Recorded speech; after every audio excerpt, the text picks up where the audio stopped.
just make this be our beginning of 1, 3. So I have beginning of 1, 3 is our BFF graphs. We're doing transformations. So the first thing we need to do is kind of like the basics of it. And we need to remind ourselves what are some common transformations. So I think it's easier to start with these last two, C and D. These are just physically moving things up and down and left and right.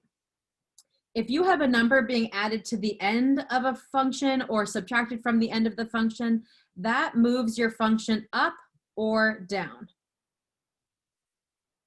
If it's a plus D, it moves it up. And if it's a minus a number, it moves it down. It's exactly what you think it should be. It moves it up or down based on its sign. If you have a number being added or subtracted to X, and it's usually inside a parentheses or inside an absolute value, so like you can physically see the one below us, this X minus 2 is in the parentheses. That's an example of C, and C moves your function either left or right. Now, this is opposite of what you think it should be. So we think that if it's like negative, it should move it to the left. If it's positive, it should move it to the right. It is opposite of what you think. So if it's negative, it moves it to the right. And if it's positive, it moves it to the left. Remember when we did our circle equations and I told you take it, like when you took it out of the parentheses or put it inside the parentheses, you flip the sign? That's the exact same thing here. We are not going to worry about if X is being multiplied by something. So we're just not going to deal with that right now. But if my whole function has a number on the outside, if all of it's being multiplied by like 2 or by -1 or by a half or something, then that is a vertical stretch or shrink. When you guys did quadratics, I know you probably spent a lot of time graphing quadratics back in Algebra 2. You would see it got skinnier or it got fatter based on what you did. That is the number out front. The other thing is it does, if it's a negative out front, then that makes it flip my graph. It just flips it on its head, flips it left, up and down. So again, most of you already have this, but I wanted to review it. So we're going to go over the first few again. So if you don't have it, we'll do it together. If you do have it, just listen up. What I am going to do that I didn't do with your class is I'm going to graph the original parent function, okay? So this first graph, I have absolute values, so that means it's an absolute value function. That's the parent graph it is. And normally my absolute value makes a V shape and it goes right through the origin, something like this. I'm just doing a sketch, so just be patient. That's about as good as that's going to look. Since it has a +1 in with the X, that means that I'm going to move it to the left 1 unit. So that means I go over 1 unit to the left, and now I do my V right here. So it looks something like that. The dark purple is the original, the light purple is the new one. Everyone doing okay with the first example? Do we need to do like the dark purple? No. Okay. Mm-hmm. Laura asked a great question. You do not have to graph the parent function, but I think that that's a great idea if you have a hard time seeing how the transformation works. And also for the positive, because it's in the absolute value, even though left is positive, you moved it to like the negative quadrant because it was like absolute value means opposite, or? Whenever it's inside like the absolute value or inside of parentheses, it's opposite of what you think. So I think positive should mean it moves to the right, but it's opposite of what I think it goes to the left. Got it. You think, okay, okay, got it. Thank you. Let's do a couple more and we'll see if it clears up, okay?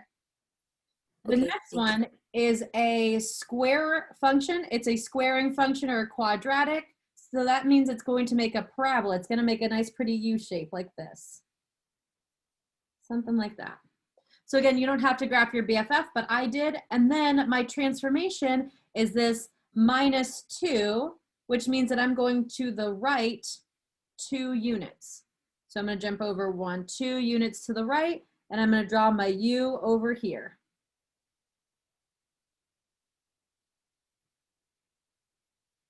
So we've done 2 that were inside with the X, and we moved them left and right. Letter C says ln x minus 2. Well, ln x is my natural log function. My natural log function, and it looks like it almost looks like a square root function, but it goes through the point 1, 0. It looks like this. Again, this is why we know our BFF graphs, is so that like if I say ln x, you're like, oh yeah, this is what the graph looks like. Now the minus 2 at the end means I'm going to go down 2 units. So instead of going through the point 1, 0, I'm going to go through the point 1, negative 2. So it's just scooted down a little bit like that. It still crosses my x-axis at a certain point, but it will never cross my y-axis.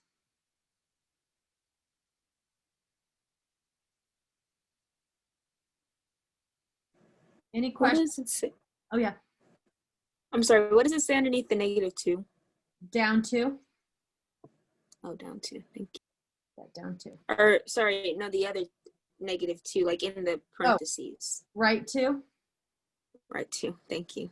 Yeah, I'm just telling you what I'm doing with them. So you don't have to write any of those things. You just have to draw the graph. But I write and draw more than you guys do because I need you to see what I'm talking about. Okay, letter D says y equals negative 1 over x. We know 1 over x is the reciprocal function. And it has like a little c in the third quadrant, and it has a little c in the first quadrant. Again, you don't have to draw the parent function. What happens when we have a negative is it flips. It's going to flip over my x-axis, so it's going to flip this way. It's going to be from the third quadrant, it's going to go up to the second quadrant. So I'm going to have a little C in this quadrant right here. And then the one that's in the first quadrant is going to flip to be down in the fourth quadrant. It's going to flip down here, and it's going to look like this.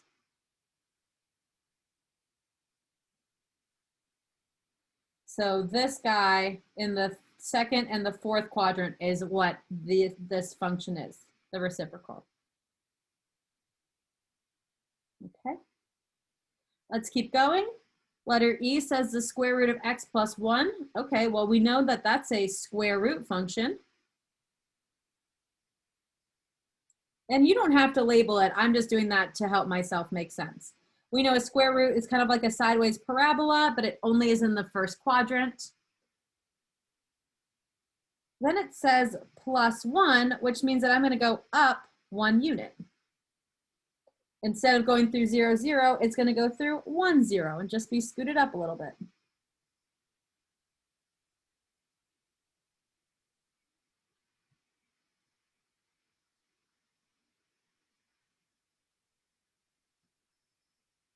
You doing okay so far? All right, letter F says y equals x minus 2 raised to the third. If it's raised to the third, it's a cubic function, which means that it's kind of like an S through 0, 0. That's kind of what my cubic function looks like. And then if I have this minus 2 on the inside, it means that I'm going to go opposite of what I think. So I'm going to go to the right 2 units. So I'm going to come over here, and I'm going to do my like S squiggly thing over here. Everyone doing okay so far? Oh no, I have a question. What's your question? Can you go back to E? Yeah. Well, I don't know what just happened in D, but we gonna skip over that. E. Okay. Why is that open circle? Oh, sorry, it's like an arrow. Oh, okay. It's just a funky arrow I did. Okay. Does that help clear it up? Yeah. Okay. Any other questions on A through F right now? Finding some business. All right, letter G. Now I've got sine of x plus 2. So I'm doing a sine function. We're going to be doing a lot more with that later, so make sure that we know a sine function. It's a wavy function, and it goes through 0, 0. Looks kind of like this. The biggest thing you need to know right this minute is that sine goes through 0, 0, and cosine goes through 0, 1. So if we have cosine, I'll look at that in a second, but sine goes through 0, 0. If it says plus 2 at the end, then that means that we get to go up 2 units. So I'm going to move it all up 1, 2. And so now I'm going through 0, 2, and I'm going to do like the wave from up here.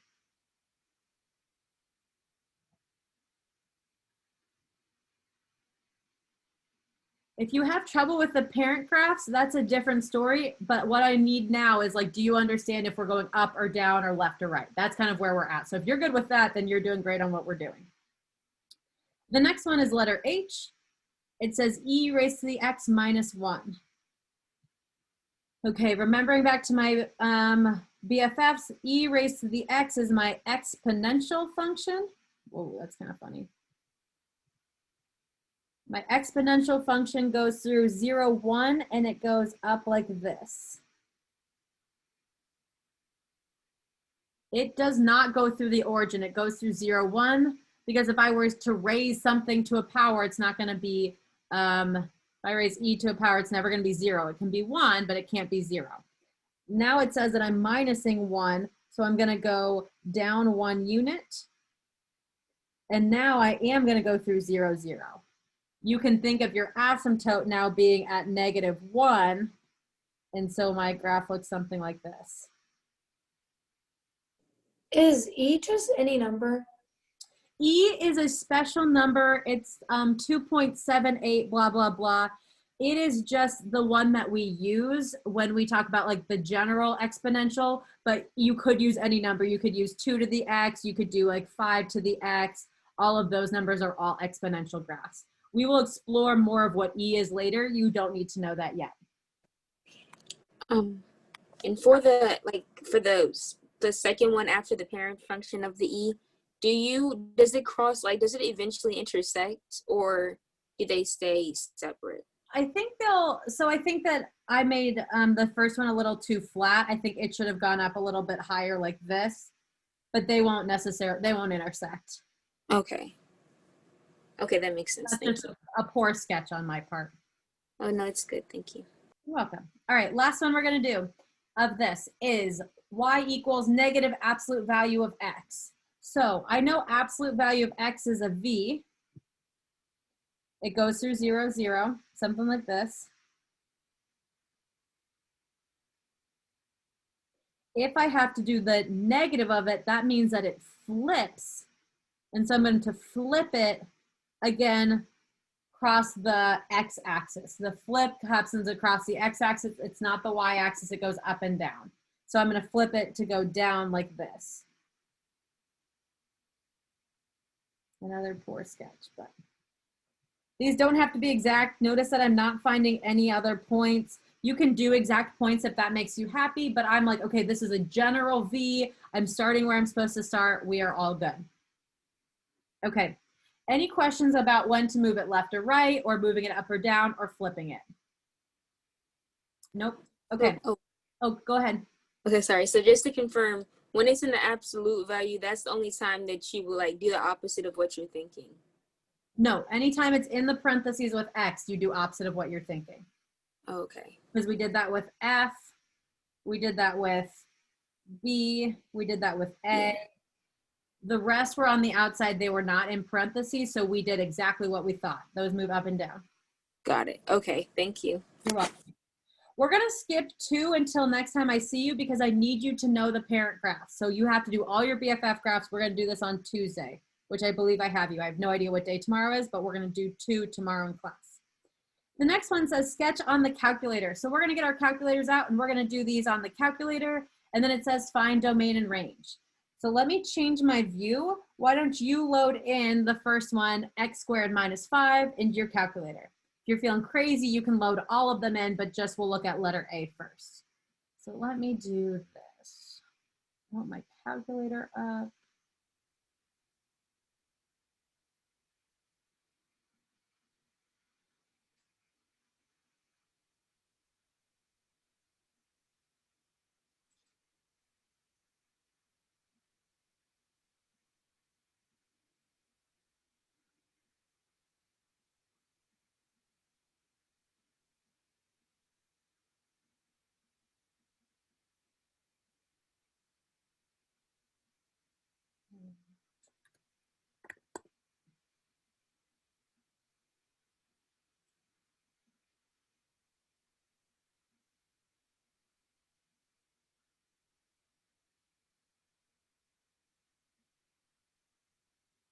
Okay, so let me share my desktop. Oh, no, that's not what I want. Share my desktop screen with you guys. So I have both my calculator and my my calculator's up, and then my screen over here is available. So we're looking at the calculator first, and so I have my my squared function first. I have letter A, x squared minus 5, and then we graphed it. And then we can use our knowledge of domain and range in order to solve. So what would my domain for this graph be? Negative infinity to positive infinity. Perfect. If Can you all real numbers? No, I want you to write interval notation. Thank you for asking. So interval notation always. Unless there's a problem, unless there's a hole or a jump, we're going to assume it's negative infinity to infinity. So that's great. And then my range, this one's a pretty easy to see. The lowest x value, or sorry, the lowest y value we see is -5. And then we do everything above that. So my range is going to be -5 to infinity. Okay. So my domain is negative infinity to positive infinity. Range is -5 to positive infinity. Honestly, on the quiz, we did really well with this. I was pretty proud of you guys reading domain and range. Any questions on the first one? All right, let's keep rolling because that was the easy one. All right, now I'm going to do ln of x. So ln, let me clear this out. ln is right there, like above your on button on the left side. ln of x. Oh, x plus 6 should all be on the inside. I almost messed that up. Okay, ln of x plus 6. I'm going to graph it. I hope my normal function is good. Oh, good. Wait, where's Ellen at? ln is on the left-hand column near the bottom. It goes on and then storage and then ln. Oh. Okay, so I graphed mine. Normally the ln should go further down. I don't know what my calculator is doing, or if it's just reading the asymptote and it's not going to make a line that goes that far down. But anyway, so I've moved it over 6 units. Since it was a +6, it moved it to the left. Let's think about my domain. My domain doesn't go past this -6. So my domain for this goes, I almost drew a bracket and then I erased it. I only want a parentheses here for -6, and then it goes on and on forever to the right side, to the greater than 0. Since there's no graph here, or if it was to continue all the way down, it wouldn't go past that -6. It wouldn't go over here. So I stopped it and I said my domain only goes to -6. If you wanted to see if I included -6 or not, you could do second trace value and enter -6 in, and it should give me no value for y. So that means that there's no point in which x equals -6 and there's a valid y value. So that's why I used a parentheses, not a bracket. How did you know that before you plugged it in? One reason I knew it is because I've taught this before. The second reason is the parent function of ln has like an asymptote right here at x. It's normally at x equals 0, but it would be moved over here since I moved my function over. The other thing is you see that the graph stops, and that makes my brain think, oh, there's got to be something wrong. There's no values on the other side of -6. All right, now my range. The problem I have here, though, is that there should be values going up to this -6. The graph should be going down because my range should be all real numbers. My range should be -infinity to positive infinity. Let's see if I were to plug in a value. If we had to guess like 5.9, would that give me a point? And it would. It starts going lower. So I think my calculator is just not going to go more than like -5.9, but if I went to like 5.99, it would keep going down. So this is -infinity to infinity. And again, that's something I know by knowing my parent functions. Okay, questions? Let's graph the next one. Y equals 1 over x, 1 divided by x, and then plus 3. Since I don't have any parentheses here, it should read this as 1 over x and then plus 3 attached to the end, not 1 over x plus 3. And it did, so that's good.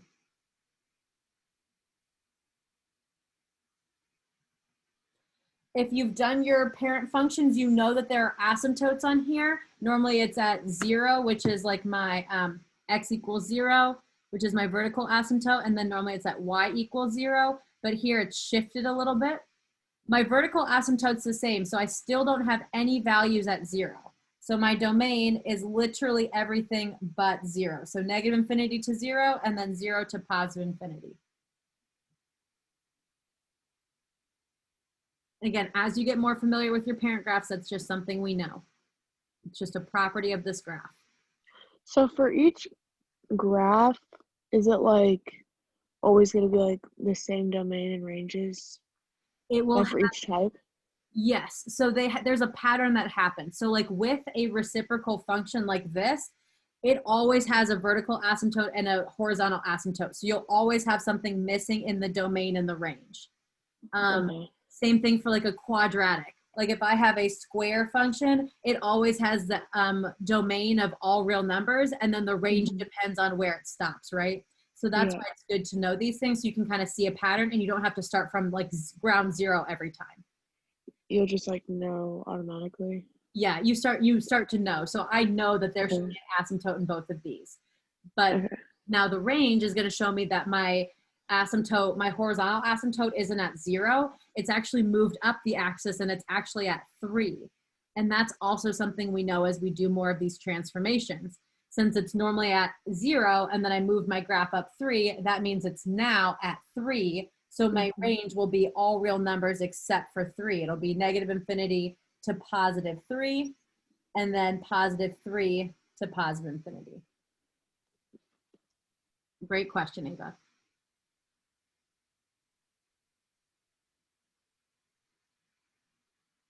Okay, any other questions on that one? Let's see if we can sneak the last 2 in. Absolute value one should be pretty easy. If you don't remember how to do absolute value though, you go to math and then you go over to NUM and then it's your first option. You may have a fancier calculator than mine, so if you have a different way to get there, that is cool. But again, I just was in my y equals and I went over to math, over 1 to NUM, and then that's my first option. I already clicked it though, so I'm ready to graph it.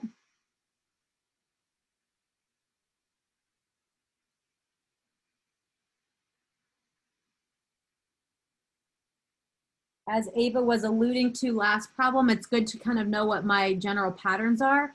In an absolute value, I never have an asymptote, so my domain is always going to be negative infinity to positive infinity. That domain's easy. My range is now my y's. This was one mistake I saw on the quiz. If we like found like where it was increasing or decreasing, we do our x's, but when it's range, remember it's always your y. So the lowest y I see is at 0. It's right here at this line 0, and then it's everything greater than that. So I'm gonna go 0 to positive infinity. Again, our ranges were pretty good, but make sure that you don't get too confused. Generally it's x for everything else, but range is exclusively y, so make sure you give me y's there. Any questions? All right, let's see if we can do this last one. Oh, yeah, question? So sorry, I feel like I was asking late. But for the asymptotes, it's because it doesn't have a denominator, right? And the last one did. Yes. So asymptotes are usually by denominators or by like the LX or the LNX and then the E raised to the X. So as we talk about BFFs on Tuesday, we'll notice some trends and we'll talk more about what to just look for.